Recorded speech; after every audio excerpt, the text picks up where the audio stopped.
netizen dan para pecinta alutsista modern dimanapun Anda berada. Jika melihat sejarah Kerajaan Majapahit dengan luas wilayah lautan lebih besar daripada luas daratan, tidak dapat dipungkiri bangsa Indonesia adalah bangsa maritim. Namun apakah kita hanya akan mengenang kebesaran Kerajaan Maritim tersebut saja tanpa berbuat apa-apa untuk kekuatan maritim demi kemajuan kejayaan bangsa ini? Jawabannya tentu saja tidak. Saat ini saya sedang berada di galangan PT Daya Radar Utama Lampung untuk menyaksikan langsung delivery KRI Teluk Palu 523 yang nantinya akan memperkuat jajaran kekuatan TNI Angkatan Laut serta diresmikan oleh Kepala Staf Angkatan Laut Laksamana TNI Yudo Margono. Nama Teluk Palu sendiri diambil dari sebuah teluk yang berada di pantai barat Pulau Sulawesi di Provinsi Sulawesi Tengah dengan namanya yang berasal dari kota Palu. Dari Bandar Lampung berikut berita selengkapnya. Indonesia sebagai poros maritim dunia harus mampu melahirkan kembali kejayaan maritim para leluhur Nusantara yang diberuntukkan di seluruh penjuru dunia.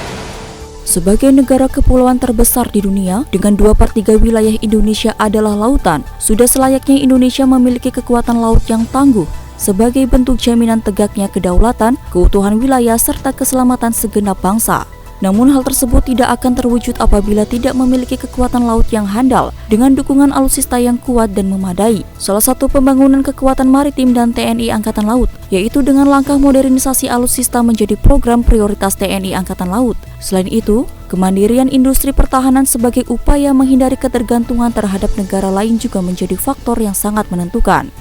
Kejayaan Kerajaan Majapahit sebagai bangsa maritim di masa lampau dapat dijadikan contoh betapa pentingnya kemandirian dalam memperkuat kekuatan laut. Karena pada saat itu, kekuatan laut Kerajaan Majapahit dibangun di dalam negeri sendiri, sehingga dengan kekuatan laut yang besar dan kuat, wilayah lautan dapat dikendalikan. Rahmat Raja Kuasa pada hari ini, Rabu tanggal 9 Maret 2022, pukul 10.00 waktu Indonesia Barat.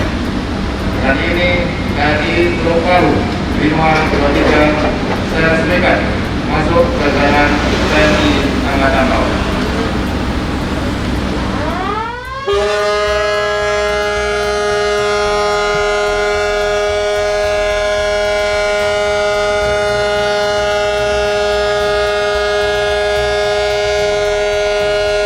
Peresmian KRI Teluk Palu 523 oleh Kepala Staf Angkatan Laut merupakan bentuk nyata dan komitmen dari TNI Angkatan Laut dalam turut serta memperkuat dan mendukung pembangunan industri dalam negeri.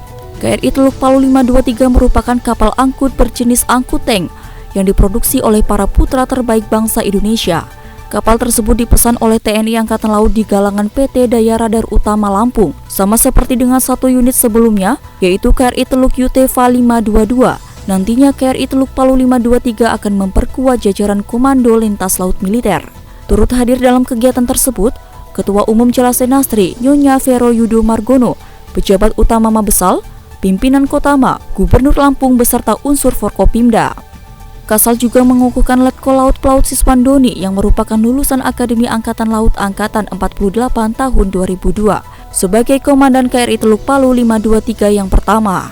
KRI Teluk Palu 523 sendiri mampu mengangkut tank berjenis Leopard sebanyak 10 unit, 1 unit Panzer II Alpha BL, 1 unit transporter, dan 2 unit helikopter. Memiliki panjang 120 meter, kapal tersebut mampu menampung hingga 500 orang, berkecepatan hingga 16 knot dengan kemampuan jelajah mencapai 7.200 nautical miles. Bagi TNI Angkatan Laut yang bertanggung jawab terhadap pertahanan dan keamanan di laut, kapal jenis angkut tank adalah salah satu jenis alutsista yang sangat diperlukan. Kapal jenis ini memiliki berbagai fungsi penting dalam melaksanakan operasi laut, baik operasi perang maupun operasi selain perang. Proyeksi kekuatan dari laut ke darat sangat membutuhkan kapal-kapal angkut. Demikian pula dengan operasi-operasi kemanusiaan seperti penanggulangan bencana. Apalagi jika dihadapkan dengan kondisi geografi Indonesia sebagai negara dengan belasan ribu pulau, maka keberadaan kapal-kapal angkut menjadi semakin vital. Pengawasan penjagaan di Selat Bali seperti apa dari Angkatan Laut?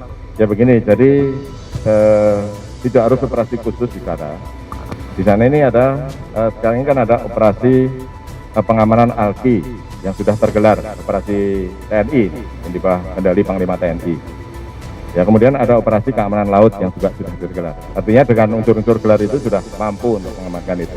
Tapi nanti kalau ada perintah dari Panglima TNI untuk membentuk satuan tugas khusus pengamanan ya tentunya kita siapkan dan kita tunjuk dan Satgas PAM ya. Namun apabila tidak, kita bisa menggunakan unsur-unsur yang sudah tergelar di dalam operasi TNI yang sekarang ini sudah ada.